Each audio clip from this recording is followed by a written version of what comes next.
Welcome back to second quarter of the Bobby Dupre Show, along with my sidekick, Andrew Guitros. Good morning. And we'll take a couple of your sponsors real quick. I can do that. I'll how about the touch up on a few people that recently died. The Steamboat Warehouse down in Washington, Louisiana. Get mama away from the smell of her own cooking. Go down to Washington there and enjoy all the great seafood. You know, it's that time of the year. It's Lent, so if you're trying to, you know, it's a Friday and you want to get a little fish instead of a little bit of meat, they got that there. And if it's not on the Friday, you can get some of that good Angus beef that they've got there as well. And if you eat meat, and you can get it all. It's Friday. all there. Yeah, it's all there. At the Steamboat Warehouse, a great wine selection, great atmosphere, nice cold beer. They even got some of that near, if you like to drink a cool old duels, they got some of that floating around there as well. You can enjoy an adult libation. The weather's about to warm up. We're right on the cusp of springtime. Sit outside on the wharf and enjoy yourself. See chef owner Jason Hughey at the Steamboat Warehouse. And one more, let's go with, how about Targill seasoning? Man, if you're looking for good seasoning, you and I were looking at some of the UL Lafayette Cajun seasoning. They've got, I forget what they call it, Red Hot or Cajun Hot or something. They're seasoning that they used to promote the university with. I think you know who handles that now? Friend Freddie Critter. Critter Specialties out of Opelousas handles it. It's all the mix and all the productions done by Targill right there in Opelousas. If you've got any type of seasoning mix you're trying to do, if it's just for promotion, if it's to sell, if it's to give away for you at your family outing type thing, they can do all that for you. If you're a restaurant, a grocery store, an individual, a camp guy, a caterer, all that type of thing for you. They've got butcher supplies, cutlery, kitchen supplies, and also have tons of classes, especially now in the springtime.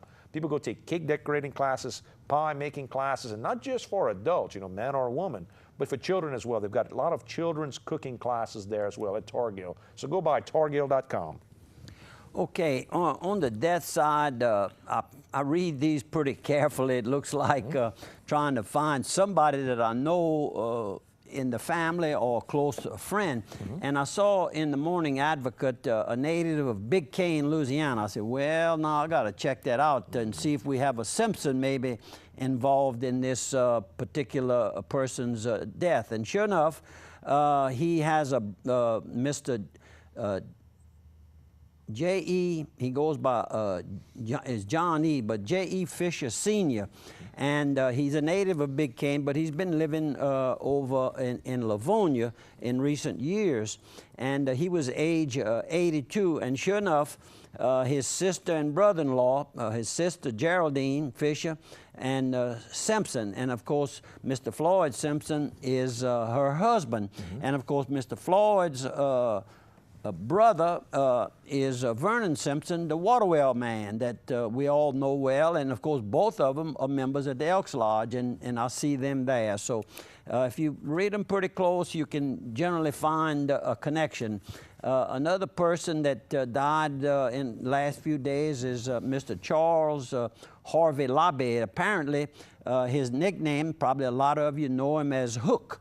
And when I saw the word nickname Hook, well, and I saw he was a boxer back in high school days. So we'll have to see if we have him on our mailing list, and we can try to get a hold to the wife and offer her sympathies, but our deepest sympathies.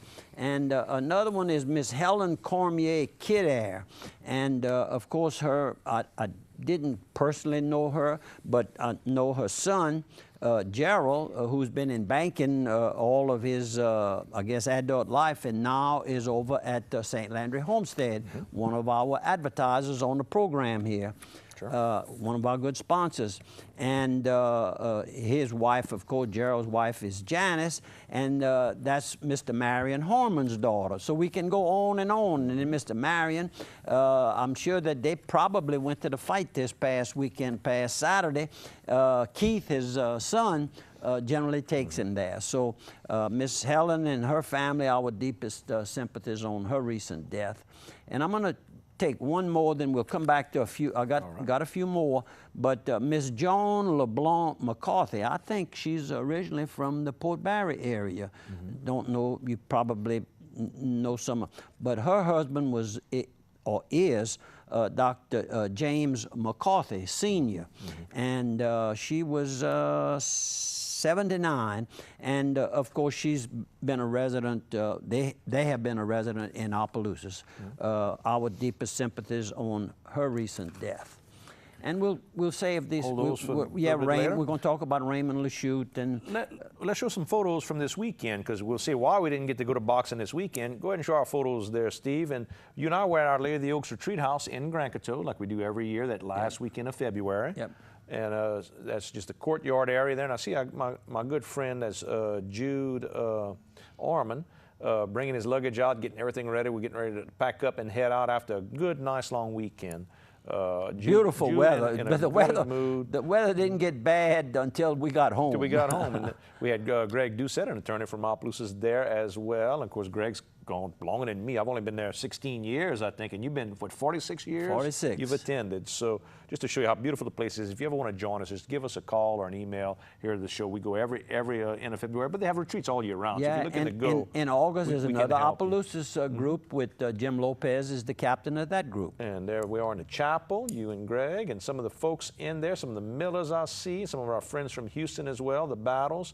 And I saw Willie Gotcho coming in the back, getting a little holy water in the back. He and Joe Fred sitting together, his dad, and just kind of showing the guys Jimmy, all around. Jimmy, Dr. Jimmy Gottschall, Jimmy's son John was there as well. Yep. There's Joe Fred giving us a grin. Joe Fred had to run afterwards. They were going to one of the grandchildren's baseball games. He missed the lunch. After the retreat, yep, he sure did.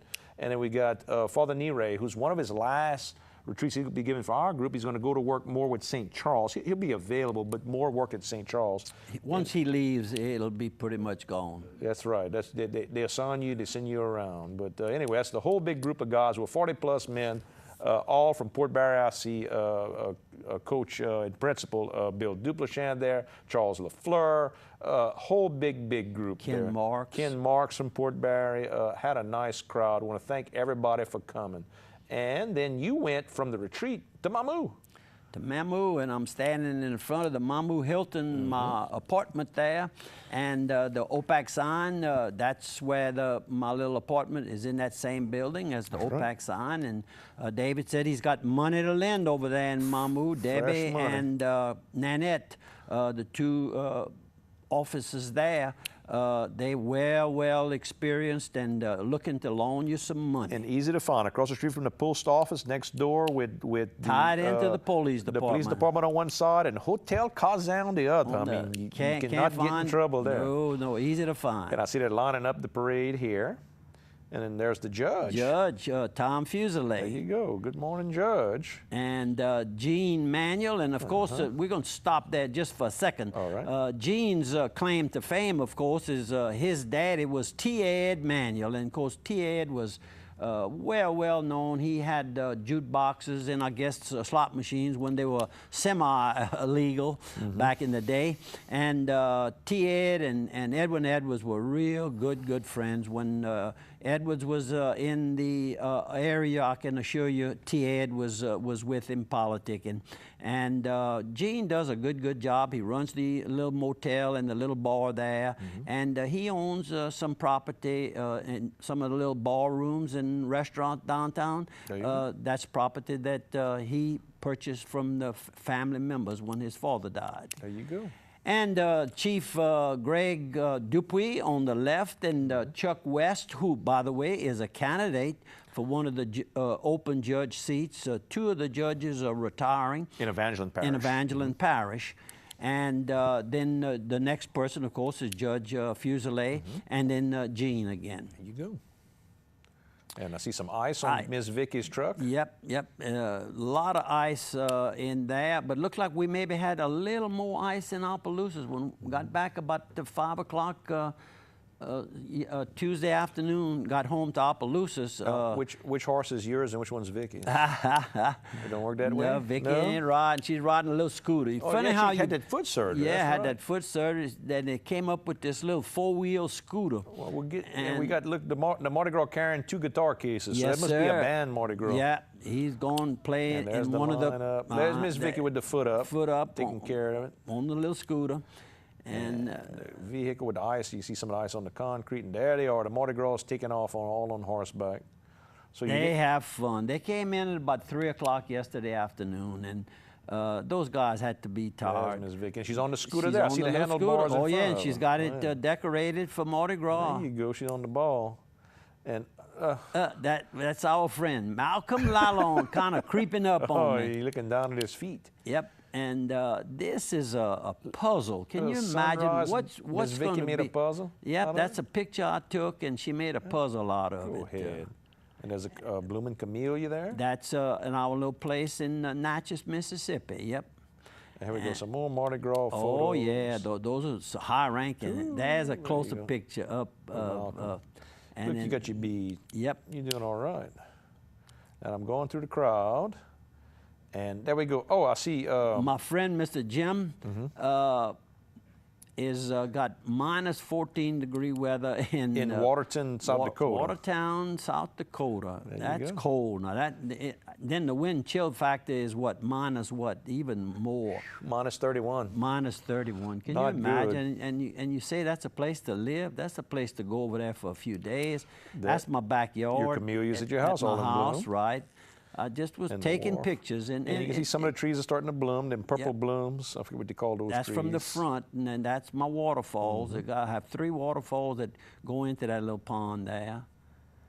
And this is over at Reed Gas. Did you get your bottle filled before you went to Mama? Yes, sir, because we have that butane heater. And that's Mr. Raymond Leger. There you go. Look at the condition this man. This guy is 76 years old, my age. And that bottle ain't light. And that bottle ain't light. He just handled that thing like it's nothing. And If of course, you need propane, Reed Gas can help you. And they got the gas card. If you buy your gasoline, you can go 24 hours a day with your card. Yep, he told me that you do that sometimes. I've helped them out, and I buy a lot of fuel from them over the years. They'll even tell you how many miles a gallon you're making. You turn into your reports. You see, Reed Gas, Lonnie Reed, the owner, was the first in South Louisiana, maybe the first in Louisiana.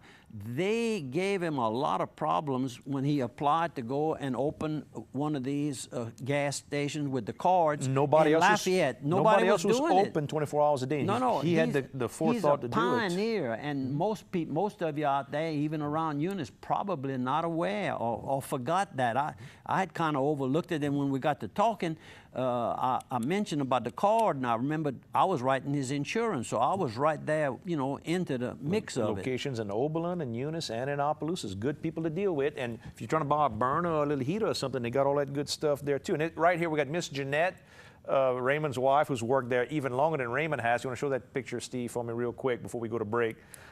She's worked there for years and years as well. I want to tell them all good morning. And we're going to go to a commercial break again. It's halftime. This time we'll be running one more segment about Easter and Lent called The Laws on Fasting. You get to see that from the bishop. Bishop, what is the church's laws on fasting? Well, the church's law on fasting is very minimal. It can mean 2 things. First of all, fasting, which means eating less, and abstinence, which means not eating meat. In the church, only 2 fast days are absolutely mandated, and that is Ash Wednesday and Good Friday. And that is for Catholics between the ages of 18 and 59 who are in good health, I might add.